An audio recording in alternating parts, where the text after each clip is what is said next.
It's Daytona Regional Airport, the backstretch at Daytona International Speedway, and the bright lights near the top of the screen. That's high above where we sit next to the control tower. Moving into our third day of coverage of the Daytona 500 because of this. Juan Montoya's car brakes and under caution slides up into one of the jet dryers, which goes up in a fireball. Montoya walks away. The safety truck driver is helped from his vehicle and is resting comfortably. But the fire blazed out of control for several minutes, and it has taken quite a bit of cleanup and some bonding to make sure that the asphalt surface is raceable for the last 100 miles of this 500. When I looked at Montoya coming down that back straightaway on second look, he was going pretty fast. Martin Truex has banked the midway payday, $200,000. 7 caution flags, 1 red flag, the one we're working right now. But there are still 29 drivers hopeful of winning this race, and another 8 or so that are multiple laps down and trying to make it to the finish.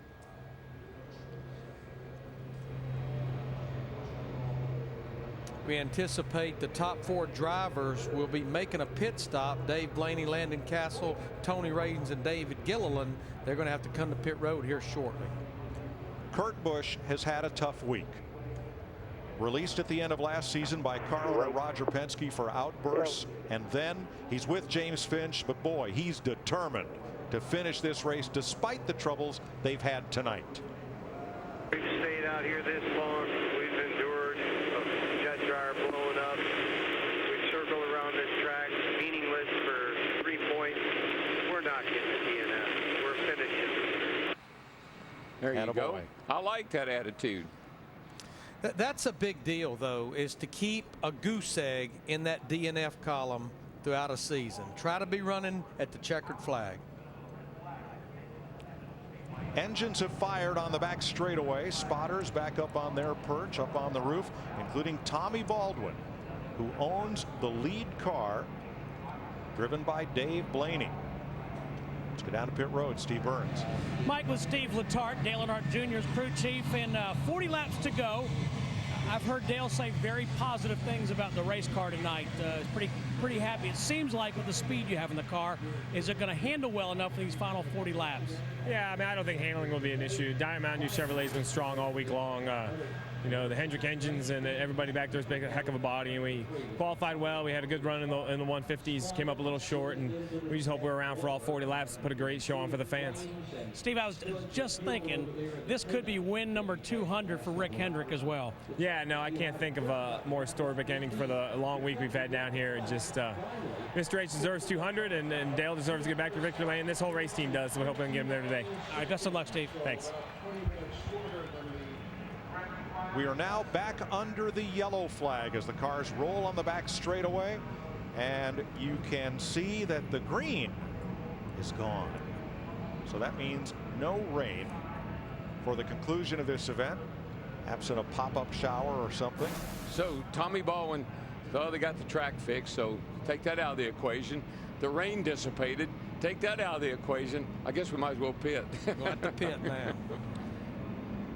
The pits will be open this time by. Out of the race, David Reagan, Jimmy Johnson in that lap 2 crash. Robbie Gordon out of the event early. Jeff Gordon, blown engine. Elliott Sadler couldn't maintain minimum speed after his car was damaged. David Stremmy's car blew up, and Juan Montoya's car crashed into one of the safety trucks under caution after the car broke, and he couldn't steer it. Laps down. Clint Boyer -2. Joe Nemechek 7 laps down. Michael McDowell 13.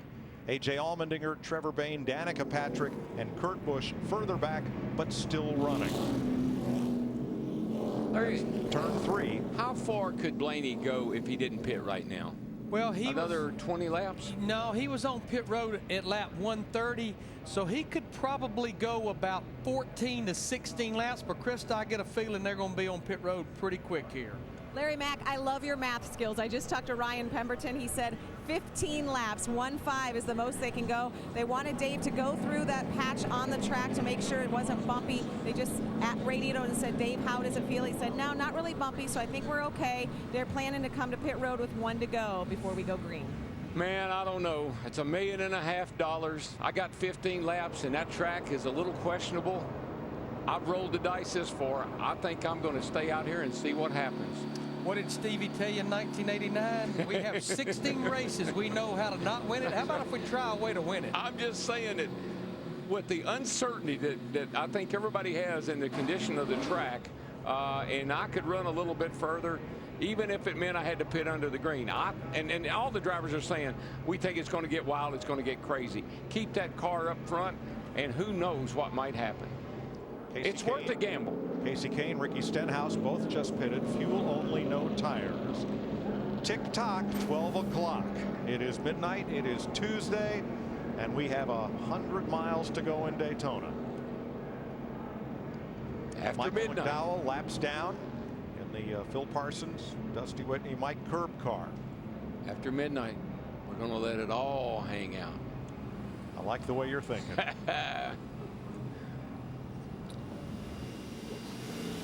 Now, Landon Castle in that 83 car, he pitted 6 laps earlier than Dave Blaney, Tony Raines, and David Gilliland, so he doesn't have very many laps at all left in his tank of fuel. So, Darrell, this is quite a dice roll. If any of these 4 drivers stay on the track, they are betting that we won't be able to go many laps through that patch in turn number 3, and the race would be stopped with them up front.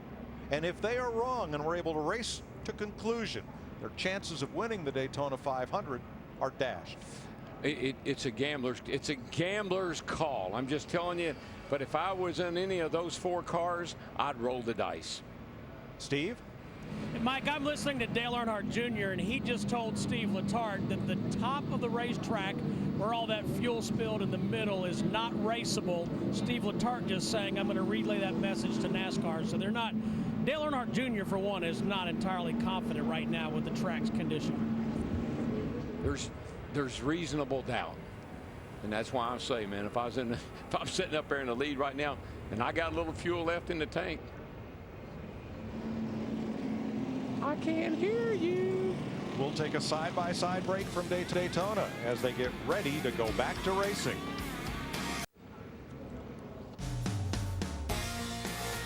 For the first time ever, the Daytona 500 is run on Monday, and it will finish Tuesday Eastern Time. It's a record weekend. That's all I can say, in so many different ways. 37 laps to go. The 4 drivers in the first 4 positions have not made their final stop for fuel.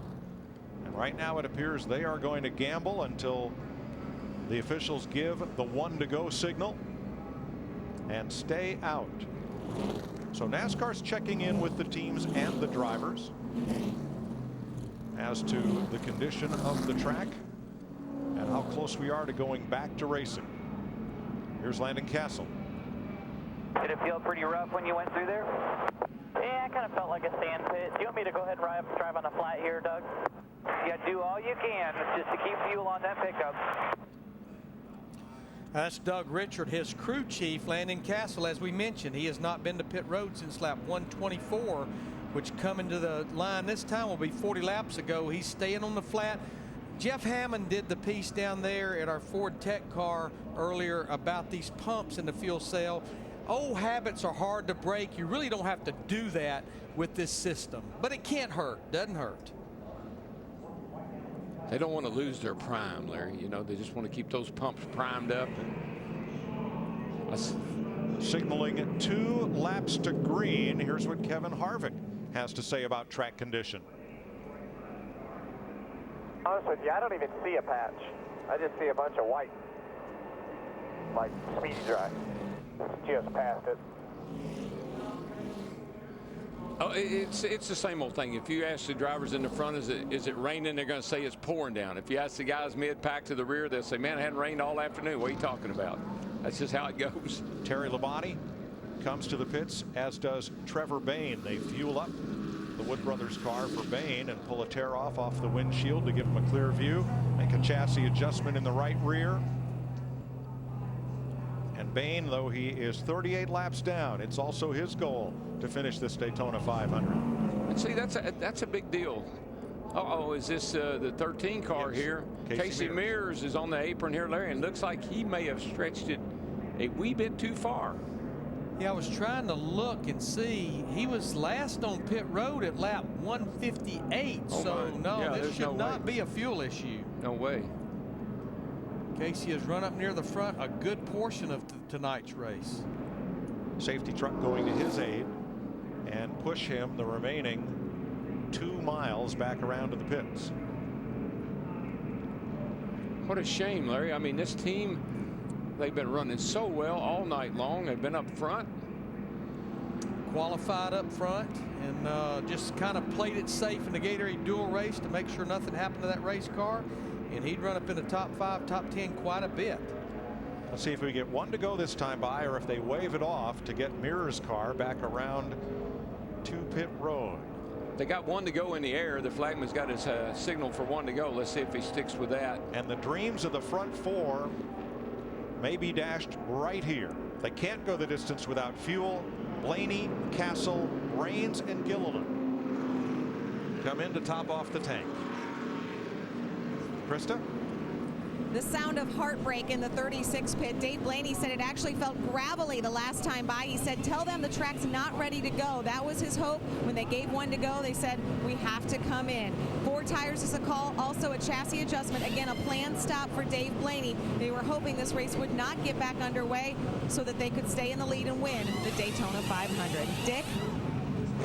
Well, Carl Edwards is on pit road. He might as well. He's going to be at the back of the lead lap anyhow, so some additional fuel in the event that we have a green-white checker would give him an advantage.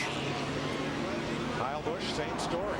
Topped off with Sunoco Green E15, pulled a tear off, ready to go from the back. Now we're hearing that Casey Mears in the 13 is having fuel pressure issues. That's about the 2nd or 3rd driver that we've heard that from tonight. So up front, Matt Kenseth and Dale Earnhardt Jr., both past champions of the Daytona 500.